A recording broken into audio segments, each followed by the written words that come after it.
s'argumine, il y a une partie de notre cœur qui est accrochée ici, et comme disait Firmin, aux grands événements, on est toujours là, donc on est aussi là quelquefois aux petits événements, et avec Sylvie, on se réjouit toujours d'être au milieu de vous. Ce que je vais vous partager ce matin, j'allais dire, c'est pas important ce que je vais vous dire, ce qui est important, c'est ce que vous allez recevoir. Et j'ai vraiment envie de demander au Saint-Esprit qu'il prenne les paroles qui sortent de ma bouche et qu'il les transforme de telle façon à ce qu'elles puissent s'adapter à votre cœur et que vous puissiez les recevoir dans votre cœur.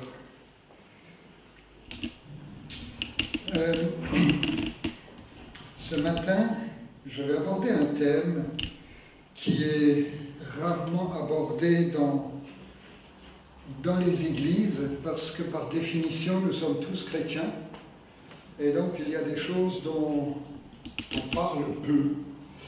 Et un jour, je me suis rendu compte qu'il y a un thème dont on ne parle pas beaucoup, c'est de la conversion dans les milieux chrétiens, parce qu'on se dit que finalement, on est tous convertis. Alors, vous allez voir au fil du développement qu'on n'est peut-être pas si convertis que ça. Et que, voilà, il y a toute une démarche là-dedans. Enfin, j'espère que ça va vous parler. La première chose dont je voudrais vous parler, c'est la repentance. Parce que repentance et conversion sont très proches. Alors, la définition de la repentance, c'est une tristesse qu'on éprouve de ses péchés et la douleur d'avoir offensé Dieu. C'est un changement de mentalité. Ce sont quelques définitions que j'ai reprises, parce que c'est vrai que ça aussi, il y a des choses, des définitions qu'on ne connaît pas trop, par exemple le royaume de Dieu, le paradis, le pardon, tout ça, c'est des choses dont on parle régulièrement, mais dont aussi on ne connaît pas trop le sens. Mais je ne voulais pas repasser sur tout ça. Donc on disait que la repentance, c'était un changement de mentalité, d'intention et d'avis. Et c'est là qu'on confond souvent repentance et conversion. La conversion, quant à elle, ça veut dire se tourner vers. Ça veut dire retourner, revenir, ramener. Ça, c'est les définitions de la conversion. Et il n'y a pas de conversion sans repentance. C'est-à-dire, si on ne passe pas par ce changement de mentalité, ce changement d'intention, ce changement d'avis, on ne peut pas se tourner, revenir vers le cœur de Dieu. Alors, déjà c'est ici. La croix. Moi j'aime beaucoup cette croix-là, parce que elle est évidée et elle donne bien ce sens qu'on ne peut pas porter des vêtements très larges pour passer au travers. C'est vraiment quelque chose de très restreint. Et je dirais que symboliquement, dans cette croix, on ne peut y passer que nu. Dès que vous mettez quelque chose, ça coince, ça ne passe plus. Et raison de plus, si vous prenez un sac à dos, il ne va pas passer. Donc j'aime bien cette croix évidée. Galates 6, verset 14, « Quant à moi, je ne veux me vanter que de la croix de notre Seigneur Jésus-Christ. En effet, grâce à elle, le monde est mort pour moi et je suis mort pour le monde. » Alors la croix fait aussi partie de ces choses dont on parle beaucoup. Et il y a beaucoup d'enseignements qui nous dirigent vers la croix. Et c'est une bonne chose. Mais la croix, c'est un début de quelque chose. La croix n'est pas un but à atteindre. La croix n'est pas une finalité. Elle est un lieu de passage, elle n'est pas un lieu de résidence. La croix, c'est comme une déchetterie. On y va, on dépose ce qu'on a à déposer, mais on n'y reste pas. Il y a autre chose derrière la croix. on dépose, on sort plus léger, comme la déchetterie, vous déposez toutes vos vieilles choses et vous repartez avec un cœur nouveau vers d'autres choses. La croix est un lieu de mort qui veut nous propulser vers la vie. Elle n'est pas un lieu de conversion. Elle est un lieu de pardon. Et vous verrez que je continue à faire cette différence entre repentance, pardon et conversion. Accepter le salut à la croix n'implique pas que je sois converti. C'est tellement problématique pour moi de repérer les gens. C'est-à-dire, quand on dit à quelqu'un « est-ce qu'il est converti ?» ou « est-ce que tu es converti ?» ça ne veut rien dire. Il faudrait dire « est-ce que tu es pardonné ? Est-ce que tu t'es repenti ?» Être chrétien, ça ne veut rien dire. Il y a des chrétiens qui sont pires que les païens. Ça ne veut rien dire. Là, c'est la repentance qui amène à la conversion. Elle est un acte réfléchi et volontaire. La conversion est la conséquence d'un processus qui peut prendre un certain temps, voire même un temps certain. Dans 2 Corinthiens 5, au verset 17, il est dit « Si quelqu'un entre en communion vivante avec le Christ, il devient un homme nouveau, il est recréé. » Il est recréé, c'est-à-dire c'est en cours. L'ancien état est dépassé, ce qui était autrefois a disparu, la nouvelle création a déjà commencé, voici, tout est en devenir de nouveauté. Donc on est bien dans un processus de changement. Se convertir, c'est changer d'univers. Et ça ne se fait pas forcément tout seul. Quand vous prenez de l'eau et que vous la convertissez en vapeur, elle a souffert entre-temps. Elle s'est fait chauffer les fesses. Et la vapeur, c'est toujours de l'eau. Mais c'est plus de l'eau. C'est de la vapeur. Elle a changé de consistance.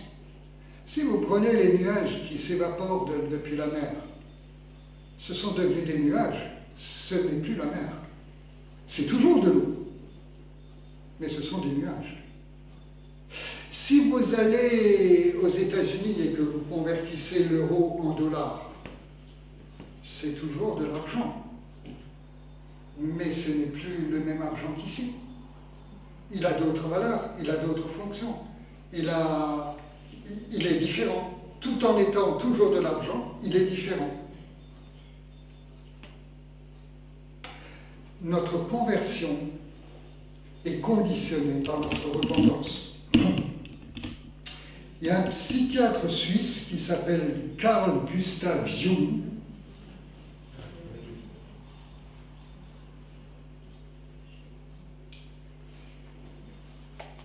qui utilise ce terme de repentance, en grec métanoïa, pour désigner une transformation, une sorte de guérison initiée par des forces inconscientes.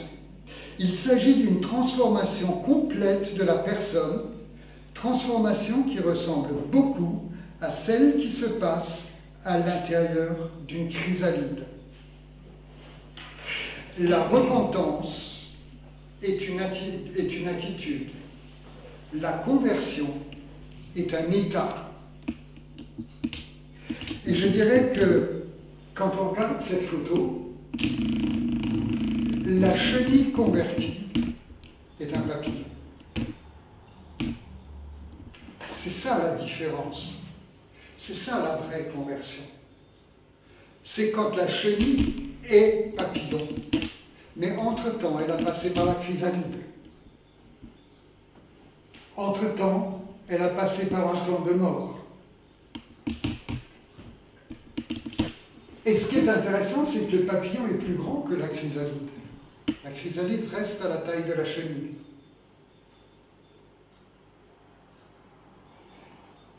il y a un temps de souffrance entre la chenille et le papier. Et ce temps de souffrance, souvent nous le refusons. Souvent nous refusons de nous poser les bonnes questions. Vous savez, il nous est arrivé avec Sylvie d'avoir une dame en entretien, et je cite ça régulièrement parce que ça m'a tellement marqué. Ça faisait 3 ou 4 ans, 3 ans je crois qu'elle allait dans une église, elle s'est fait baptiser. Et quand elle est venue chez nous pour un entretien et qu'on a commencé à lui parler de repentance, elle a dit « c'est quoi ?» J'ai jamais entendu parler de ça. Et c'est une dame qui, en toute sincérité, est arrivée dans une église. Elle a été, je dirais, happée par l'ambiance de l'église. Elle s'est sentie bien là-dedans. Elle a fait comme tout le monde. Elle a chanté avec tout le monde. Elle était un bon membre chrétien de l'église. Mais elle n'avait jamais entendu parler de repentance. Et je vais vous dire, cette dame, avec tout le respect qu'on a eu pour elle et qu'on a encore pour elle, cette dame, on voyait dans son visage, dans son comportement, qu'elle n'était pas convertie. Elle se disait chrétienne, elle était membre d'une église, mais elle n'avait pas passé par la repentance. Il y a un temps de souffrance, il y a un temps où on doit se poser des questions. Et c'est bien souvent parce qu'on ne sait pas poser les bonnes questions que notre vie chrétienne n'est pas ce qu'elle devrait être. On va essayer d'en parler un peu de ces bonnes questions. Et ensuite, quand le papillon est papillon, il ne vole pas tout de suite. Il lui faut un temps pour sécher ses ailes. Et vous savez ce qui se passe pendant ce temps où il sèche ses ailes? C'est le temps où il prend conscience qu'il n'est plus chez lui.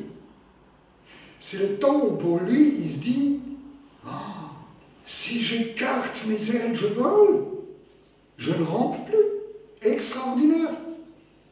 Et il lui faut même un temps pour comprendre qu'il va être porté quand il va étendre ses ailes. Il va être différent. Il va avoir une toute autre personnalité. Il va voir son environnement différemment. Il va commencer à planer là-haut et c'est une prise de conscience extraordinaire. Chers amis, est-ce que nous sommes morts à notre ancien univers? J'ai appelé cette diapo René parce qu'elle est de nouveau. Excusez-moi. René. Fallait bien.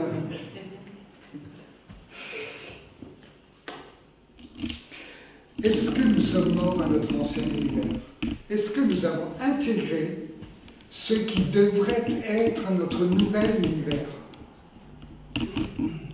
Est-ce que nous avons intégré ce que nous sommes appelés à être?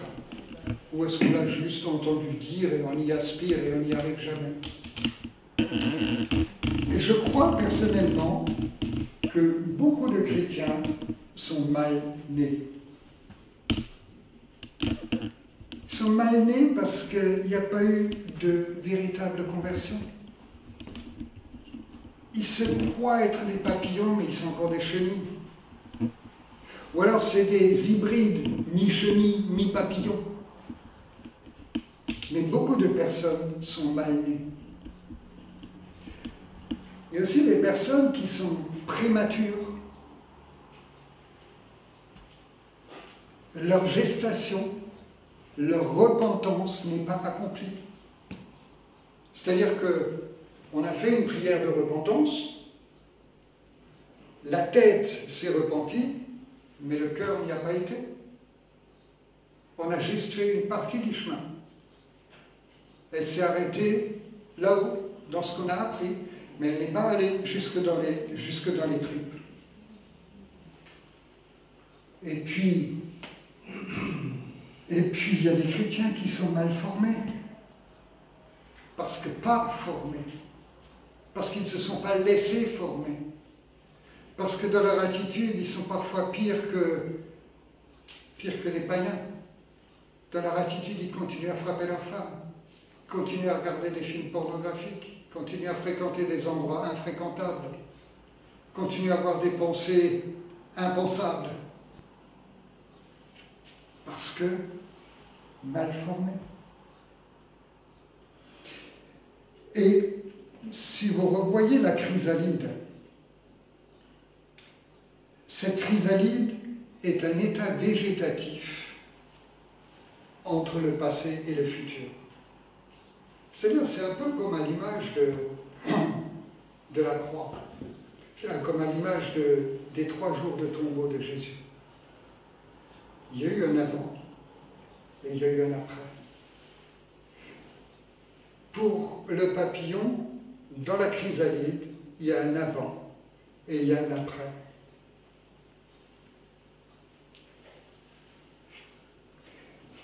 Il y a une mort voulue, réfléchie, pensée, volontaire à notre état antérieur. Chers amis, si vous n'avez pas eu cette pensée volontaire de changer votre état précédent pour aller vers un nouvel état, vous ne serez jamais converti. Vous allez végéter. Est-ce que vous avez remarqué que vous avez beau greffer des ailes à une chenille, c'est jamais un papillon. Jamais. Et pourtant, combien d'ailes on a essayé de greffer à une chenille? Inversement, le papillon, quand il se pose et qu'il se repose, il reste un papillon. On verra toujours que c'est un papillon. Même s'il est là, fatigué parce qu'il a beaucoup volé, il plie ses ailes, il les déplie, il les replie. Mais on n'ira pas dire que c'est une chenille. Est-ce qu'on voit dans notre vie qu'on n'est plus des chenilles et qu'on est des papillons? C'est juste une question. Je me la pose aussi à moi. Hein. Pardon, excusez-moi. Je viens de faire tomber mon micro. Voilà. Je me pose aussi cette question à moi. Hein. Je veux dire, toute ma vie n'est pas papillon non plus. Hein. De temps en temps, il est bien posé, le papillon. Et il a bien besoin de se reposer, le papillon, n'est-ce pas, Sylvie? Oui. Mais ça n'empêche qu'il reste un papillon. Et je ne sais pas si vous avez entendu le témoignage de Sylvie l'autre fois qu'elle était là, où elle disait, elle a passé par ces années de souffrance, elle a passé par ces moments où il fallait gravir une montagne, elle pensait sortir de la vallée, mais ce n'était pas une porte de sortie, c'était une montagne à grimper. Et on a tous des moments où le papillon se pose et où il ne peut pas voler parce qu'il a différentes choses dans sa vie qui l'empêchent de voler comme il voudrait. Mais c'est un papillon. Mais c'est un papillon. Colossiens 2, verset 12 nous dit, par le baptême, vous avez été mis dans la tombe avec le Christ. Et ça aussi, c'est une belle phrase. Vous savez, oui, nous sommes morts avec Christ. Oui, je suis mort avec Christ. Oui. Oui. Pour être mort avec Christ, il nous faut d'abord comprendre et accepter que nous avons été pardonnés. Et ça aussi, c'est un point où est-ce que je peux dire que j'ai été pardonné?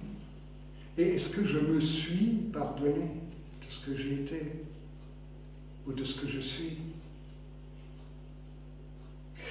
Dans Romains 5, au verset 10, il est dit « Car si tout en étant ses ennemis, nous avons été réconciliés avec Dieu par la mort de son Fils. » Hébreux 7, 27, il s'est offert lui-même en sacrifice une fois pour toutes pour nos péchés. Romains 3, 24, c'est pourquoi Dieu offre à tous un don.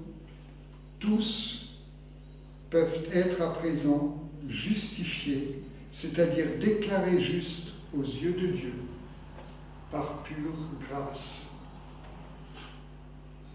Chers amis, le pardon a été accompli une fois pour toutes.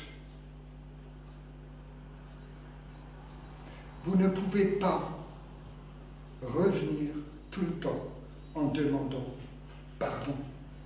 Vous ne pouvez pas rester à la croix. Ça a été accompli, une fois pour toutes. Mais voyez-vous, le problème, c'est que dans nos enseignements, on nous dit qu'il faut demander pardon. Mais demander pardon, c'est faire quelque chose que Dieu a déjà fait. Seulement, pour nous, c'est facile. C'est plus facile de demander pardon que de se repentir. Parce que quand on demande pardon, c'est le problème de Dieu. Quand il faut se repentir, c'est notre problème. Et donc on enseigne aux gens qu'il faut demander. Alors je ne dis pas qu'il ne faut pas avoir cette attitude de demander pardon à Dieu. Enfin, je veux dire, quelquefois on n'a pas d'autre mot que de demander, de dire Seigneur, je te demande pardon. C'est aussi une question de vocabulaire, c'est une question de principe, c'est une question d'éducation religieuse et d'années de christianisme qui font qu'on n'a pas d'autre mot que de dire Seigneur, je te demande pardon. Ce n'est pas le mot qui est important, c'est le cœur qui est important. Et si nous sommes juste là pour dire Seigneur, pardonne-moi, mais que nous gardons notre attitude, il n'y a pas de possibilité de pardon. Comprenez? Ce qui est important, c'est l'attitude du cœur, c'est la repentance. Alors moi, je vous encourage, je l'ai fait, je vous avoue que c'est pas facile, mais je vous encourage, chaque fois que vous demandez pardon à Dieu, de penser à ce que je viens de dire, et de dire, mais Seigneur, je te demande pardon, mais en réalité, tu m'as déjà pardonné. Par contre, je me repens. Je me repens, pour que ton pardon puisse être efficace dans ma vie. Parce que s'il n'y a pas de repentance, le pardon ne peut pas être efficace. Donc, faites cette démarche, chaque fois que vous avez envie de demander pardon à Dieu, gardez cette attitude de demander pardon, elle est très bonne, mais ne vous limitez pas à ça. Dites, Seigneur, pour que tu puisses me pardonner, je me repens, je change d'intention, je change de direction, je change de désir d'agir. Je me prends en main et je prends ma responsabilité. J'arrête de te donner tout le temps la responsabilité de tout faire dans ma vie chrétienne. Je commence à gérer ma vie chrétienne en passant par cette repentance.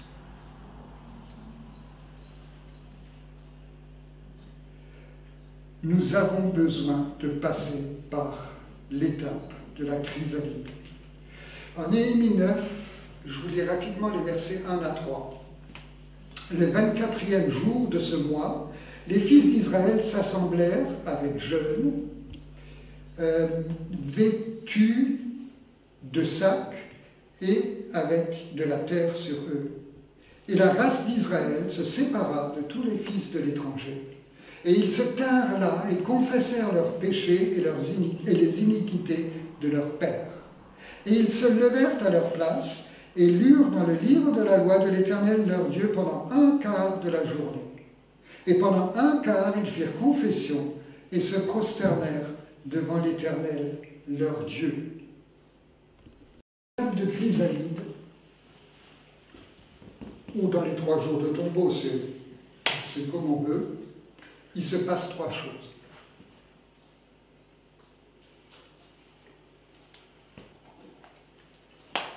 La première chose, c'est la prise de conscience de qui nous avons été réellement avant le pardon. Il est écrit là dans ce verset 2, « La race d'Israël se sépara de tous les fils de l'étranger, et ils se tinrent là et confessèrent leurs péchés et les iniquités de leurs pères. » Est-ce que nous sommes, est-ce que je me suis séparé de tous les fils de l'étranger, de tout ce qui n'a rien à faire dans ma vie, de tout ce qui vient de mon passé et qui doit changer? Est-ce que je suis prêt à laisser derrière moi ce qui a fait mon identité d'avant? Est-ce que ces choses-là, est-ce que j'ai décidé de les laisser?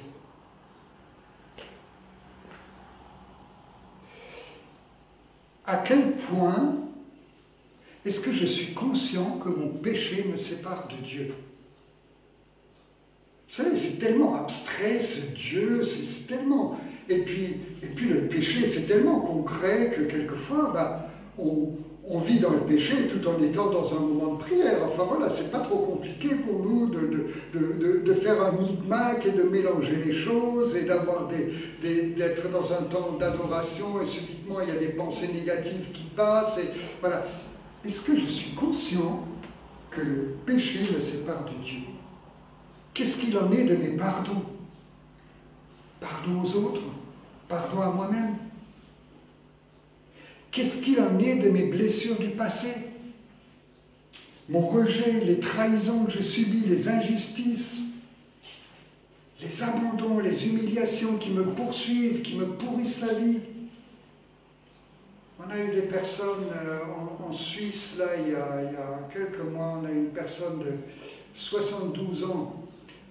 Quand on a commencé à lui parler d'injustice et d'humiliation et de rejet, cet homme a dit, mais ça fait 72 ans que je traîne ces choses et aujourd'hui, je découvre que je peux en être libéré. Et du coup, il s'est réconcilié avec sa femme, etc., etc. C'est impressionnant quand même. On a besoin de se séparer de ces fils de l'étranger qui nous pourrissent la vie depuis des années, des années, des années. On a envie de passer à autre chose.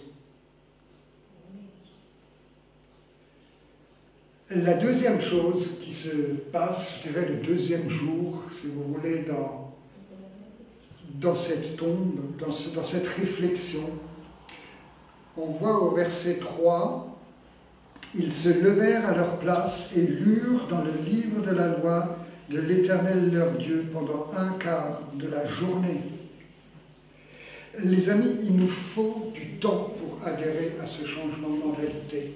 C'est pour ça qu'il y a la chrysalide, parce qu'il faut du temps. Moi, j'ai mis 40 ans pour accéder à un vrai changement de mentalité. Je dirais pour accéder au bonheur d'être papillon, pour accéder à ma conversion.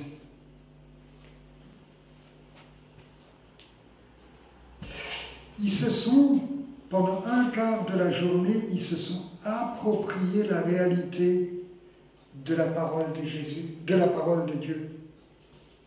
Quand je dis parole de Dieu, je parle de Jésus. Je ne parle pas d'un livre. Il a effacé le document de nos dettes qui nous accusait.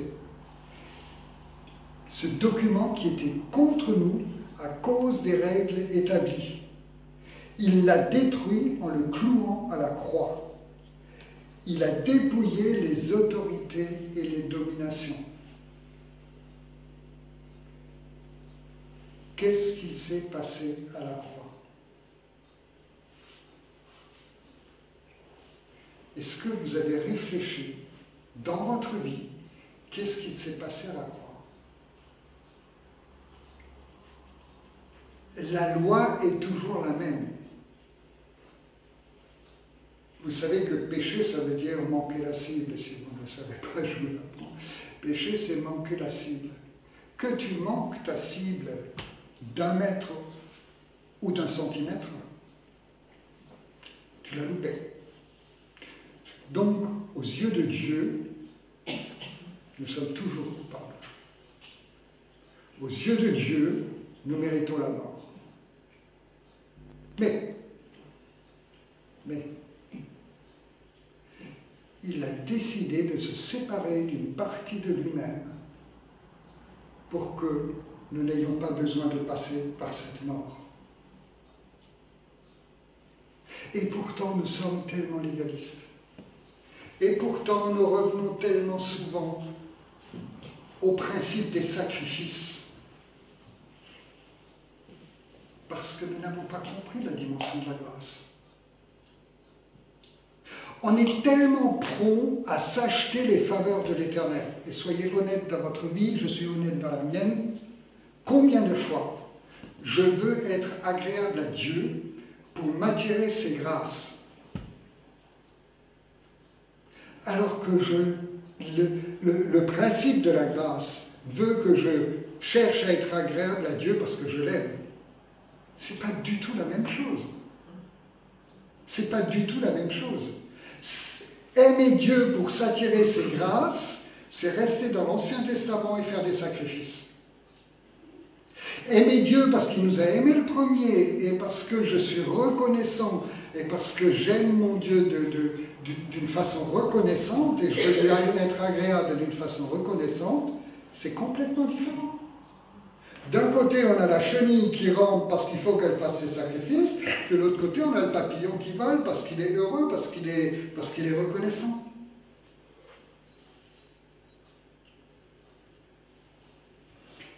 J'aime bien aussi relever que à cette croix, quand le soldat romain a percé Jésus, il y a de l'eau et du sang qui ont coulé. Ce qui est intéressant, enfin moi, ce que je relève là-dedans, alors ne me faites pas dire ce que je... Voilà, on peut toujours chercher des grandes explications, mais ce que je relève, c'est que l'eau, c'est un symbole du Saint-Esprit. Le sang, c'est le symbole de l'âme, puisque la Bible dit que l'âme est dans le sang. Et ce qui s'est passé, symboliquement, je pense, à ce moment-là, c'est que la pensée de l'esprit et la pensée de l'âme ont été séparées. Et ça aussi, dans notre vie, nous avons du mal à séparer la pensée de l'âme et la pensée de l'esprit. Les deux choses sont toujours liées dans notre vie. Et je vous encourage vraiment, vraiment, quand vous avez des réflexions, des décisions à prendre, séparer ce qui vient des émotions, ce qui vient de la colère, ce qui vient de la situation, ce qui vient, et ce qui vient de la parole de Dieu. Encore une fois, quand je dis parole de Dieu, pour moi c'est la Bible révélée. Hein, voilà. Donc, qu'est-ce qui vient du Saint-Esprit et qu'est-ce qui vient de l'âme? Ça a été séparé à la croix.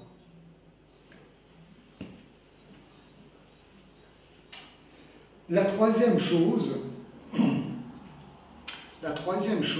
qui se passe dans cette chrysalide ou dans ces 3 jours de tombeau, c'est en Néhémie au verset 3, il est écrit « Pendant 1/4 de jour, ils firent confession et se prosternèrent devant l'Éternel leur Dieu. » Ils se sont pris le temps de prendre conscience de la nouvelle vie, de prendre conscience de la reconnaissance par rapport à la nouvelle vie qu'ils vont avoir. Combien de temps passons-nous dans la reconnaissance? Combien de temps passons-nous dans la prière? Je crois que là aussi on a un déséquilibre dans notre vie chrétienne, c'est qu'on est toujours très prompt à demander et beaucoup moins prompt à remercier et à être reconnaissant. À la résurrection, j'ai pris ce document parce que avant que je prépare ce texte et quand j'ai pensé à toutes ces choses, un matin dans ma prière, je me suis dit, mais j'ai vu la résurrection, je l'ai vue sous forme d'une personne qui jaillit des profondeurs de la mer et qui montre un document. Et je me suis dit, mais c'est tout à fait ça. C'est ça la résurrection. C'est pas seulement une pierre roulée et un homme qui en est sorti. C'est que à la résurrection, il y a un document de vie qui a été brandi. Vous savez, il y a eu un document de mort à la croix qui nous condamne depuis des années et qui a été cloué à la croix. Le document de mort, il a disparu. Il y a maintenant un document de vie que Jésus a brandi. Et c'est vrai que on est souvent dans ce document de mort, parce qu'on est dans ce sentiment d'être accusé, on est dans ce sentiment de... Voilà, on ne peut pas toujours voler très haut comme un papillon, des fois. Mais il y a un document de vie qui a été brandi. Et ce document de vie parle de restauration, de santé, d'excellence, de prospérité. C'est ça qui est marqué dans le document de vie. Et vous savez où c'est que je l'ai trouvé, le document de vie? Je l'ai trouvé au psaume 23, verset 6. Oui, le bonheur et la grâce m'accompagneront tous les jours. Si vous cherchez la signification des mots, voilà ce que ça donne. Oui, le bonheur, c'est-à-dire l'excellence, tout ce qui est de grande valeur, les bienfaits, le bien-être, la prospérité, et la grâce, c'est-à-dire la bonté, la miséricorde, la fidélité, la bienveillance, l'amour, la faveur de Dieu, m'accompagneront, seront à mes trousses, me poursuivront et me harcèleront, me persécuteront, et il visera à mettre en sûreté tous les jours de ma vie, et j'habiterai dans la maison de l'Éternel jusqu'à la fin de mes jours. Chers amis, le document de vie qui a été brandi après la mort de Jésus, c'est de nous faire revenir au même état que le premier Adam. Et l'excellence, tout ce qui est de grande valeur, les bienfaits, le bien-être, la prospérité, la bonté, la miséricorde, la fidélité, la bienveillance, l'amour, la faveur de Dieu, seront à mes trousses, me poursuivront, me persécuteront et me harcèleront. Est-ce que vous pouvez imaginer, ne serait-ce que pendant 1 minute, ce que ça représente, le fait que les faveurs de Dieu vous harcèlent, vous persécutent. Les bontés de l'Éternel vous persécutent. La prospérité de Dieu, je ne parle pas que de la prospérité financière, hein, voilà, on est au-dessus de ça. Mais la prospérité de Dieu vous harcèle. Ça, c'est le document de vie. C'est avec celui-là que je vis. Et combien de fois, quand je suis dans une situation où le document de mort, il me rattrape, je dis non, non, la faveur de l'Éternel me persécute. Amen. Sa bienveillance, sa fidélité me poursuivent, sont à mes trousses.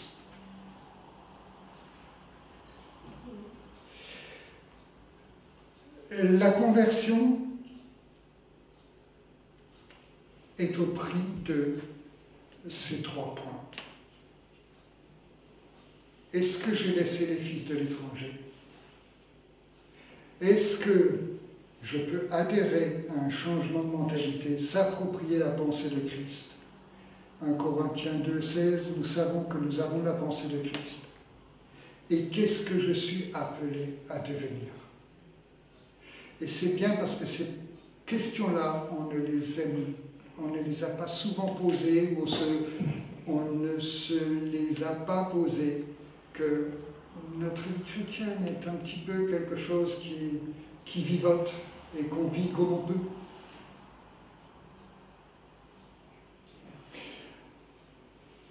Une fois que je suis sorti de ce tombeau, une fois que je suis sorti de cet état de chrysalide et que je viens à autre chose, je ne pense plus pareil. Je ne pense plus que je suis nul ou indigne, mais je suis reconnaissant à Dieu pour qui je suis et pour ce que je suis. Je n'ai plus une mauvaise image de moi-même parce que cette image a été clouée à la croix. Et je sais que dans ma mentalité régénérée, je suis une bénédiction pour les autres. Je ne pense plus mort et désespoir. Je pense espérance et vie en toutes circonstances. Waouh! Je ne raisonne plus pareil. J'abandonne mes peurs au profit de l'espérance. Je ne raisonne plus défaite, mais je raisonne victoire. Je ne me complais plus dans mon passé, mais je regarde vers l'avant. J'abandonne mes colères et conflits au profit d'une attitude de paix. Je ne parle plus pareil. Mes paroles élèvent au lieu d'abaisser. Mes paroles sont vie. Vous savez combien de fois je me reprends à critiquer ou à émettre facilement un jugement sur une personne. Mes paroles devraient être vie. J'abandonne aussi des paroles telles que « je vais attraper froid ». Pourquoi? Pourquoi est-ce qu'il faut l'attraper? On peut le laisser passer, hein, il nous a rien fait, on n'a pas besoin de l'attraper. Je me fais de la bile. Si vous saviez le nombre de gens qu'on rencontre qui ont des calculs biliaires, parce que dans leur vie, ils ont cette espèce de stress permanent et inconscient de craindre des choses. Ah oui, je me fais de la bile, c'est pas innocent. J'en ai plein le dos. Combien de personnes on rencontre avec des mal de dos, et quand on creuse un peu leur vie, on se rend compte que quelque chose dans leur structure spirituelle ne colle pas. Je me fais du mauvais sang. Le nombre de cancers qui se développent parce que les gens se font du mauvais sang. On ne parle plus pareil. On n'a plus la même approche des choses après la croix. Et je ne me comporte plus pareil. Alors j'ai pris des exemples, voilà. Je ne cherche plus à vouloir que ma femme, mon mari, mon voisin, mes enfants soient comme je le souhaite.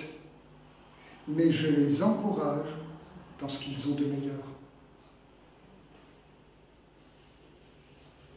Je ne cherche plus à être le centre du monde, mais je valorise les autres. Je deviens un marchepied pour mon prochain. Je deviens une facilité pour mon prochain, y compris au travail, y compris à la maison.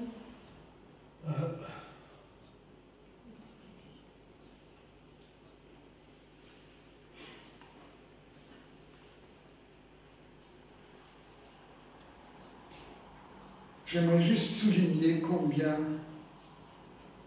ça peut être révolutionnaire de passer de cet état de chenille, de mes états d'âme,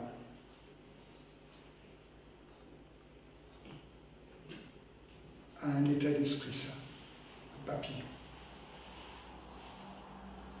Les amis, si vous gardez qu'une chose de ce que je vous ai partagé ce matin, gardez cette image du papillon et de la chenille. Et gardez en tête l'idée qu'une chenille avec des ailes n'est pas un papillon. Et que si la chenille n'a pas passé par un temps de chrysalide, elle ne deviendra jamais papillon. Elle ne se convertira jamais. Si sa repentance n'est pas accomplie, si sa transformation dans son cœur, dans son plus profond être, n'est pas accomplie, elle ne deviendra jamais papillon. La conversion est un chemin, le pardon est instantané, la conversion est un chemin. Et nous sommes par nature enclins à rester attachés aux documents de mort. Par nature, nous cherchons, nous contemplons ce qui fait notre vie, je dirais des fois notre malheureuse vie. Ça, c'est notre nature de contempler ça. Mais la réalité spirituelle veut qu'on appelle sur nous les faveurs de l'Éternel, parce qu'il nous persécute par ses faveurs. Nous sommes assis dans les lieux célestes, à la droite du Père. C'est de là-haut qu'il nous faut mener les combats. Et quand nous avons des combats ici-bas, emmenez le diable là-haut. Vous verrez, il ne va pas résister. Placez-vous dans cette situation de fils de Dieu, assis à la droite du Père avec le Christ sur le trône. Les combats sont gagnés à cet endroit-là. Voilà. Merci à vous.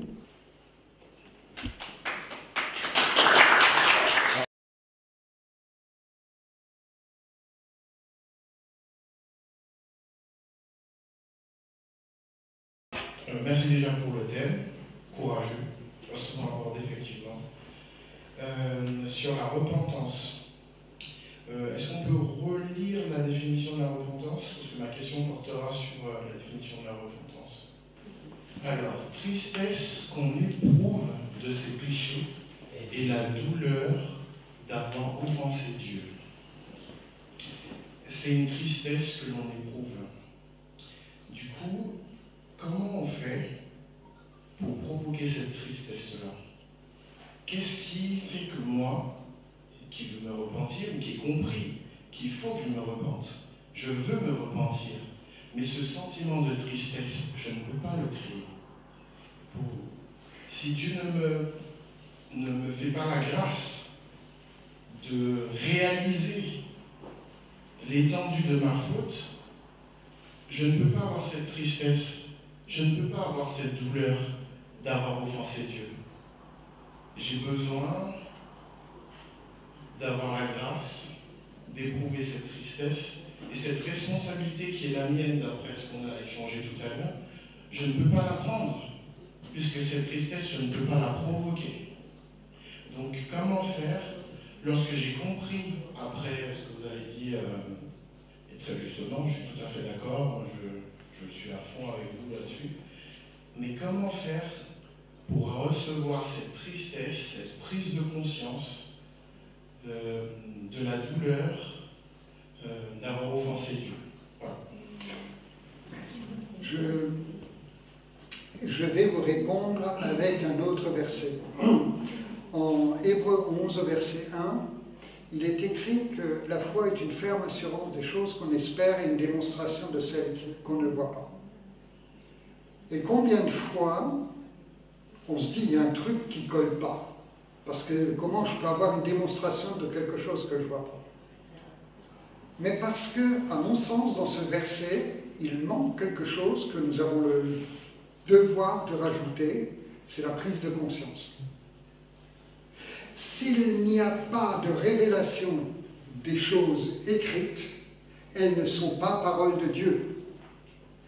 Et c'est vrai dans tous les domaines, y compris dans celui-là. Tu ne peux pas éprouver de tristesse si tu n'as pas la révélation de ce qui s'est passé à la croix. Si tu n'as pas la révélation que ton état pécheur ne te permet pas de t'approcher de Dieu, que tes sacrifices que tu fais, que tes efforts que tu fais ne te permettent pas de te rapprocher de Dieu, si tu réalises pas ça, tu ne pourras jamais éprouver de tristesse. Et je crois que ça aussi, c'est quelque chose qu'il faut qu'on enseigne au corps de Christ, c'est qu'on a besoin de révélation des choses spirituelles. On a besoin de révélation de ce qui est écrit dans la Bible, dans les Écritures. Et personnellement, je ne sais pas si vous, j'ai du mal avec ça, mais j'évite de dire que la Bible, c'est la parole de Dieu. Parce qu'elle ne devient parole de Dieu que quand ce qui est écrit se révèle pour toi. Et là, on est dans la même chose. Tu peux parler de tristesse, tu peux parler de conversion, tu peux faire des campagnes d'évangélisation autant que tu veux. Si le Saint-Esprit ne révèle pas les choses dans le cœur des gens,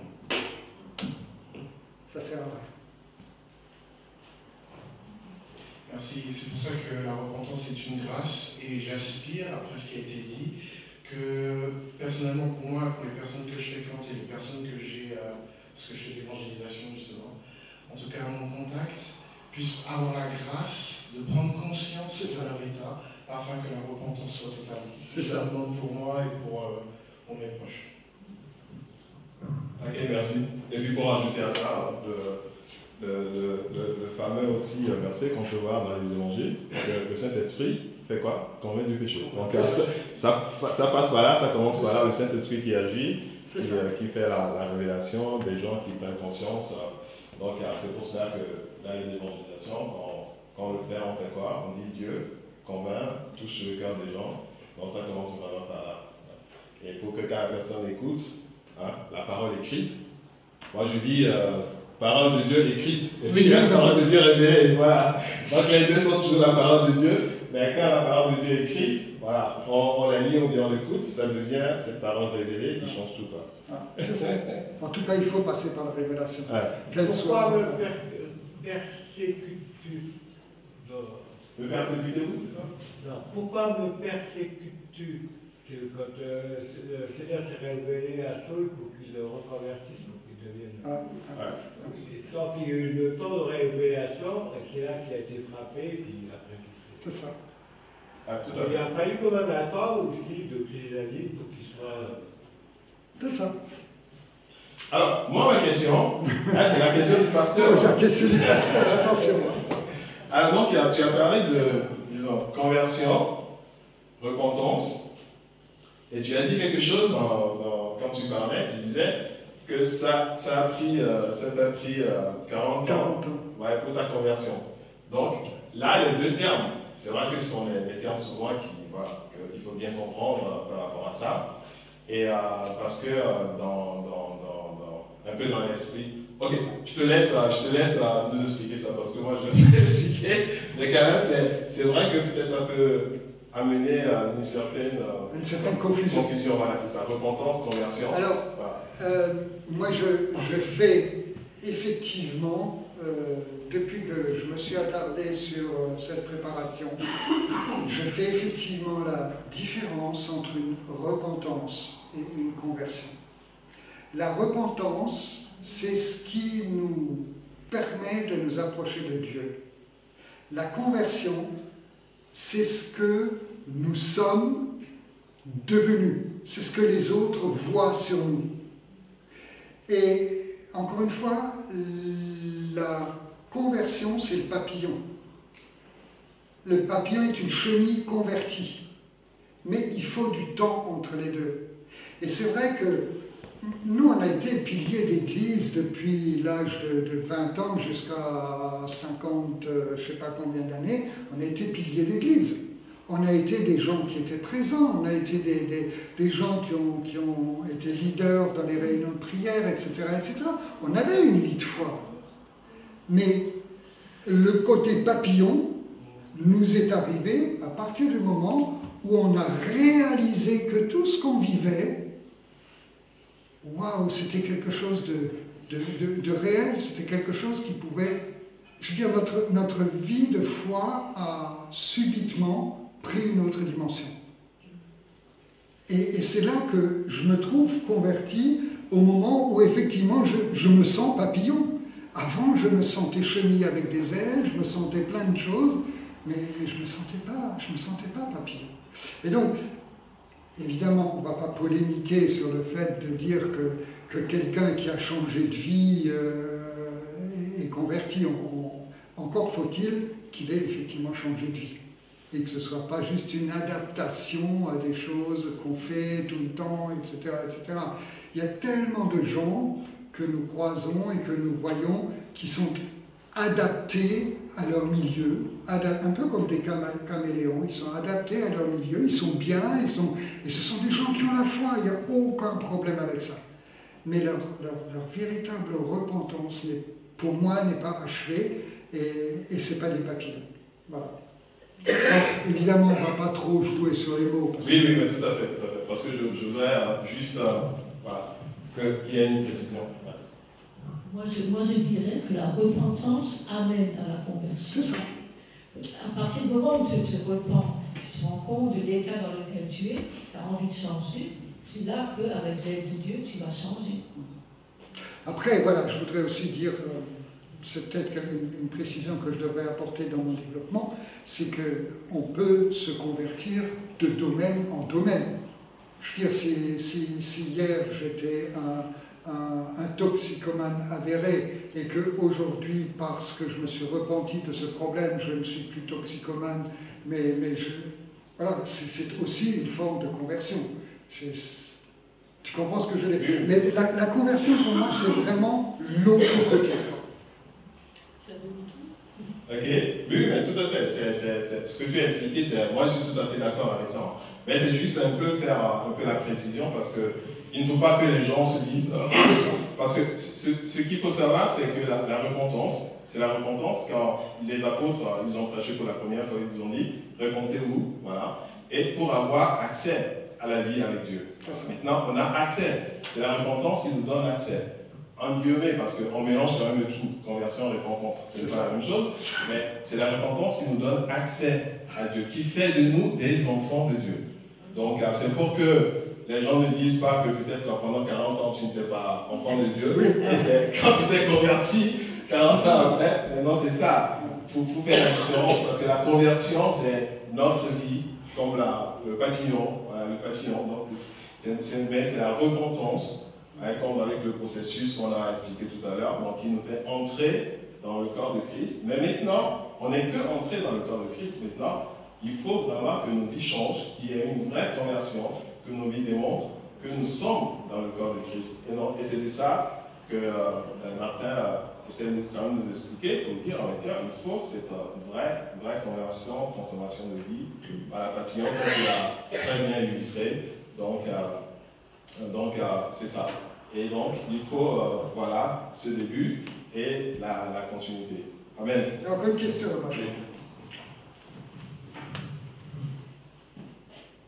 Merci. Moi, je vais rebondir du coup un petit peu sur la définition de la repentance. Qu'est-ce qu'on dit aux gens qui, quand ils entendent les mots révélation, les mots conviction par le Saint-Esprit, se disent « Ah, moi, j'ai rien à faire, je vais attendre que le Saint-Esprit vienne me convaincre » et ils restent en fait dans les détails. Je dirais, pour me dépiner, je dirais c'est le problème de l'évangéliste, ça.